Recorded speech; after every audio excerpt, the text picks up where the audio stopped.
Hi students, this is your K Mujakar, lecturer in commerce. In today's video, we can discuss about the introduction to the corporate governance in a detailed manner. Before going to discuss this video, till now who have not yet subscribed my channel, please subscribe my channel in order to get more updates and also share to your friends. Due to sharing your friends may also get benefited. See here, what is meant by corporate governance? Corporate governance మేజర్గా దేనికి సంబంధించిందంటే ఒక బిజినెస్కి సంబంధించింది అనమాట. అంటే ఇక్కడ corporate governance ఒక బిజినెసెస్కి ఒక ఆయుధం లాంటిది, ఒక ఆయుధం లాంటిది. ఏ బిజినెసెస్ అయితే ఒక ప్రాపర్ కార్పొరేట్ గవర్నెన్స్ ఫాలో అవుతున్నాయో ఆటోమేటిక్గా వాళ్ళకి శుభ ఫలితాలు అందుతాయి.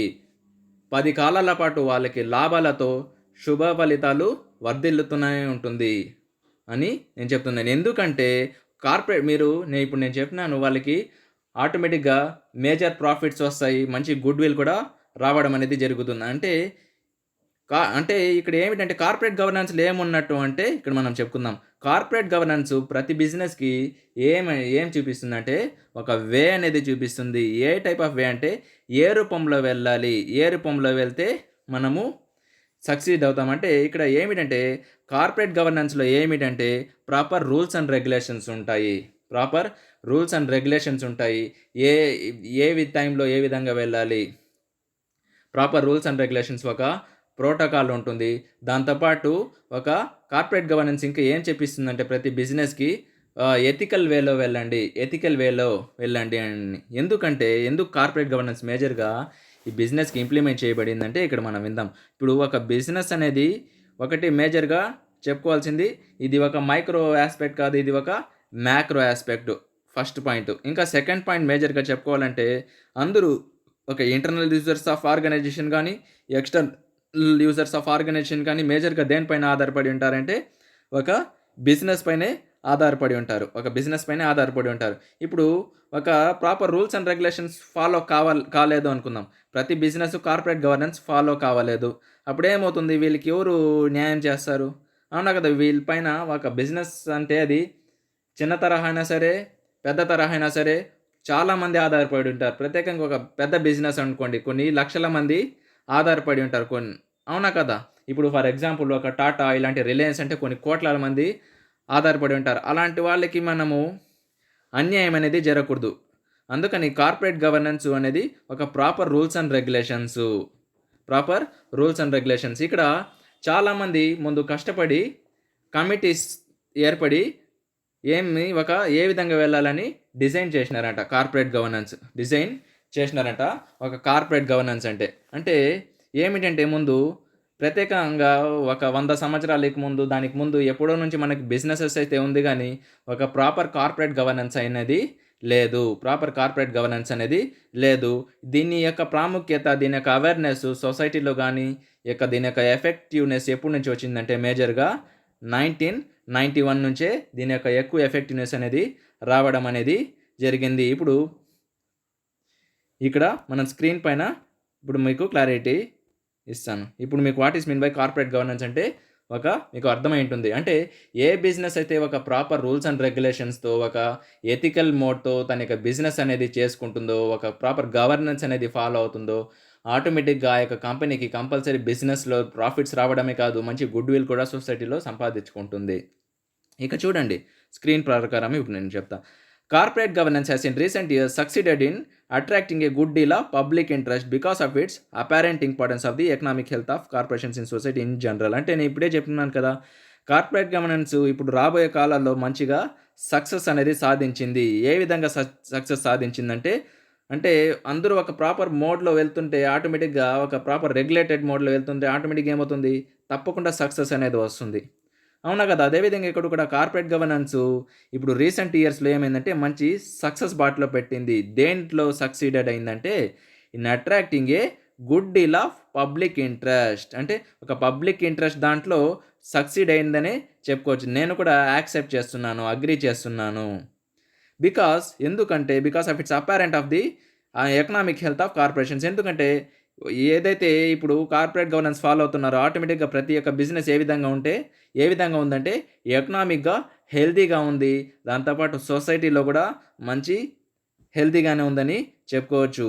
అదే చెప్తున్నాడు కార్పొరేట్ గవర్నెన్స్ ఇప్పుడు రీసెంట్ ఇయర్స్‌లో బాగా సక్సీడెడ్ అయింది. దేంట్లో సక్సీడెడ్ అయిందంటే ఒక దేంట్లో అట్రాక్టింగ్ అంటే ఒక గుడ్ ఇలా పబ్లిక్ ఇంట్రెస్ట్‌లో సక్సీడ్ అయిందనే చెప్పుకోవచ్చు. ఎందుకంటే because of its apparent importance. దేనికి ఇంపార్టెన్స్ ఇచ్చిందంటే ఒక business not as a general హెల్తీగా కాకుండా ఆర్థిక పరంగా హెల్తీగా ఉండాలి. ప్రతి ఒక్క కార్పొరేషను మరియు ఈ ఒక సొసైటీలో ఒక జనరల్‌గా తీసుకోవాలంటే ఆరోగ్యంగా మంచి హెల్తీగా ఉండాలి అని చెప్పేసి అంటే కార్పొరేట్ గవర్నెన్సు ఈ విధంగా ఇంప్లిమెంట్ చేయడము సక్సెస్ కూడా అయిందన్నమాట.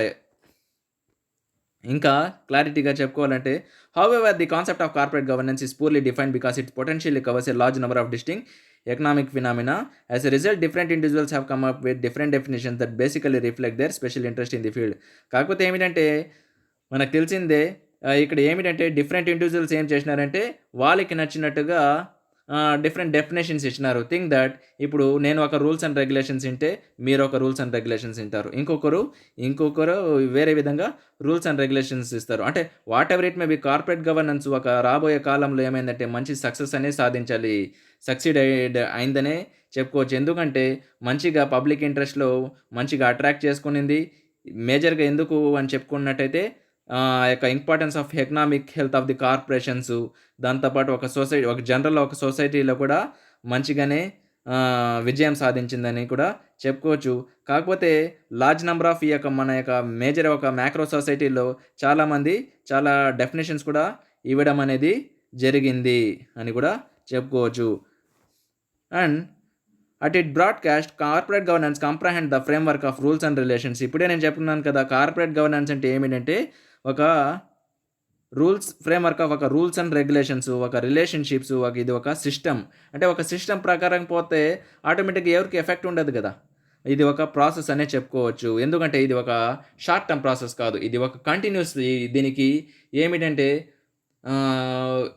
ఇది వరకే లిమిటు, ఇది వరకే అని కాకుండా ఒక ప్రాసెస్ అనమాట. ఇది ఒక కంటిన్యూయస్ ప్రాసెస్. ఎందుకంటే మన యొక్క మ్యాక్రో ఎన్విరాన్మెంటు ఎక్కడ ఇది ఏమైనా కంట్రోల్ అయిపోతుందా? లేదా అన్‌కంట్రోలబుల్ ఫ్యాక్టర్స్ కాబట్టి ఇది ఒక process within and by which fiduciary authorities exercised and controlled in corporations. Relevant rules include applicable laws. ఇక్కడ ఏమిటంటే laws and rules and regulations మొత్తం ఉంటుంది. Relationship includes those between all related parties, the most important of which the owners, managers, directors of the board. Regulatory system and process deal with matters of such as delegation of authority, assurance, performance measures and mechanisms, reporting requirements and accountabilities. అంటే corporate governance ఇంకా మేజర్గా చెప్పుకోవాలంటే బాధ్యతలు కూడా తెలియజేస్తుంది అని కూడా చెప్పుకోవచ్చు. అంటే still in order to according to screen ప్రకారం చెప్పుకోవాలంటే ఇక చూడండి, ఇది ఒక రిలవెంట్ రూల్స్ ఉంటుంది. దీంట్లో ఏమి అప్లికబుల్ చేస్తుంది? లాస్ బిట్వీన్ అంటే ఇక్కడ చూడండి రూల్స్. నేను ఇప్పుడే చెప్పినాను కదా! ఇది ఒక రూల్స్ అండ్ రెగ్యులేషన్స్. ఏముంటాయి దీంట్లో? చట్టాలు ఉంటాయి. As well as internal rules and regulations. దేనికి సంబంధించిందంటే కార్పొరేషన్‌కి సంబంధించి, ఒక కార్పొరేట్ కంపెనీస్‌కి సంబంధించి.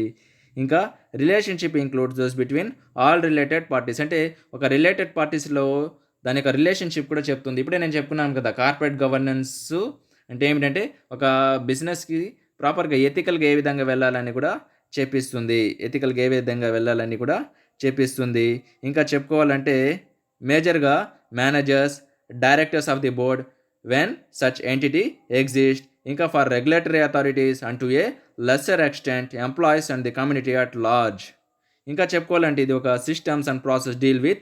ఇది దేంతో డీల్ చేస్తుందంటే డెలిగేషన్ ఆఫ్ అథారిటీ, ఇంకా ఒక అజ్యూరెన్స్ అనేది ఇస్తుంది, ఒక పర్ఫార్మెన్స్ మెజర్స్ అనేది ఇస్తుంది, ఇది ఒక మెకానిజం కూడా చెప్పుకోవచ్చు. ఇది ఒక రిపోర్టింగ్ రిక్వైర్మెంట్స్ అండ్ అకౌంటబిలిటీస్ కూడా చెప్పుకోవచ్చు. In this way corporate governance ఏమంటే structure spells out the rules and procedures. ఇది ఇంకా చెప్పుకోవాలంటే ప్రతి బిజినెసెస్‌కి ఏ విధంగా నిర్ణయాలు తీసేసుకోవాలని కూడా చెప్పిస్తుంది. ఏ విధంగా డెసిషన్స్ తీసుకోవాలి ఎఫెక్టివ్‌గా, ఎథికల్‌గా, ఒక ప్రాఫిట్ మోడ్‌లో, ఒక సోషల్ రెస్పాన్సిబిలిటీ మోడ్‌లో ఏ విధంగా తీసుకోవాలని కూడా చెప్పిస్తుంది. అందుకని చూడండి ఇక్కడ in this way corporate governance structure spells out the rules and procedures for making decisions on corporate affairs. ఇంకా it provides the structure which the company objectives are set as well as means of attaining and monitoring the performance of those objectives అని కూడా చెప్పుకోవచ్చు. ఇంకా చెప్పుకోవాలంటే corporate governance is the method in which a corporation is directed, administered or controlled includes. ఇందులో ఏముంటాయంటే జనరల్గా చట్టాలు, loss and customs affecting the direction as well as the goals for which it is governed. ఎందుకంటే ప్రతి ఒక్క business యొక్క వాళ్ళ యొక్క గోల్ సాధించాలంటే కార్పొరేట్ గవర్నెన్స్ అనేది చాలా ముఖ్యం. అందుకని కార్పొరేట్ గవర్నెన్స్ వాళ్ళ యొక్క గోల్స్ వెళ్ళడానికి కోసము ఎప్పుడు దోహదపడుతుంది. ఇంకా ద ప్రిన్సిపల్ పార్టిసిపెంట్స్ ఆఫ్ ఇక్కడ ఎవరు ఉంటారంటే మనం చెప్పుకున్నదే ఒక బిజినెస్లో ఒకరైతే ఉంటారు. Lot of internal users, external users of organizations ఉంటారు. అందుకని ఇక్కడ ద ప్రిన్సిపల్ పార్టిసిపెంట్స్ ఎవరు ఉంటారు ఒక కార్పొరేట్లో చెప్పుకోవాలంటే ఎవరు ఉంటారు చూడండి, చెప్పండి. ఇక్కడ మేజర్గా ఎవరు ఉంటారంటే share holders, management, board of directors, other participants, include regulators, employees, suppliers. నేను ఇప్పుడే చెప్పుకున్నాను మీకు స్టార్టింగ్లోనే. ఏమి ఒక బిజినెస్లో కేవలం ఒకరు మాత్రమే ఉంటారు, కేవలం ఒకరు మాత్రమే ఉండరు, అవునా కదా? ఇంటర్నల్ యూజర్స్ ఉంటారు, ఎక్స్టర్నల్ యూజర్స్ కూడా ఉంటారు, అవునా కదా? వాళ్ళకి న్యాయం చేయాలి, అవునా కదా? అందుకని ఇక్కడ ఒక కార్పొరేట్ గవర్నెన్స్, ఒక కార్పొరేట్ కంపెనీకి మనం చెప్పుకోవాలంటే ఇక్కడ మేజర్గా ప్రిన్సిపల్ పార్టిసిపెంట్స్ ఎవరు ఉంటారంటే షేర్ హోల్డర్. షేర్ హోల్డర్స్ లేకుండా కంపెనీ ఏ విధంగా నడుస్తుంది? ఒక మేనేజ్మెంట్ లేకుండా బోర్డ్ ఆఫ్ డైరెక్టర్స్ అందరూ ఉండాల్సిందే, అవునా కదా? అందుకని ఇంతమంది ఉండే దాంట్లో ఒక ప్రాపర్గా వెళ్ళాలా లేదా? అందుకని కార్పొరేట్ గవర్నెన్స్ ఏమంటే ఒక వెపన్ లాంటిది, ఒక బాణము లాంటిది, ఒక ఆయుధం లాంటిది అనమాట. అంటే ఏ విధంగా అంటే ఈ ఒక రూల్స్ అండ్ రెగ్యులేషన్స్గా వెళ్ళినట్టయితే ఒక రూల్స్ అండ్ రెగ్యులేషన్స్ చెప్పిస్తుంది. ఒక రూల్స్ అండ్ రెగ్యులేషన్స్ అనేది చెప్పిస్తుంది. నువ్వు ఈ విధంగా వెళ్ళు అని చెప్పిస్తుంది. ఆ విధంగా ప్రతి కంపెనీ ఇప్పుడు రీసెంట్‌గా చెప్పుకోవాలంటే కార్పొరేట్ గవర్నెన్స్ సక్సీడ్ అయిందని చెప్పుకోవచ్చు. దీనికోసము చాలామందికి కమిటీస్ ఇచ్చినారనమాట. నారాయణమూర్తి కమిటీ, ఈ విధంగా చాలామంది కమిటీస్ ఇచ్చి వాళ్ళు ఏం చేసినారంటే ఫ్రేమప్ చేసినారు. ఒక కార్పొరేట్ గవర్నెన్స్ ఏ విధంగా ఉండాలని. కార్పొరేట్ గవర్నెన్స్ అంటే ఈజీగా రాలేదు. ఎన్నో సంవత్సరాల యొక్క కష్ట ఫలితము. చాలామంది కమిటీసు, చాలామంది ఒక కార్పొరేట్ ఏ విధంగా ఉండాలి, ఏ విధంగా నడవాలి. ఎందుకంటే ఇప్పుడు షేర్ హోల్డర్స్ కొన్ని లక్షల కోట్లు ఇన్వెస్ట్ చేస్తారు. అలాంటప్పుడు వాళ్ళకి ఏ విధంగా న్యాయం చేపిచ్చాలి అని చెప్పేసి చాలామంది కష్టపడి దీనికి కమిటీస్ ఒక రూల్స్ అండ్ రెగ్యులేషన్స్ ఫ్రేమప్ చేసి కార్పొరేట్ గవర్నెన్స్ అనేది స్థాపించినారు.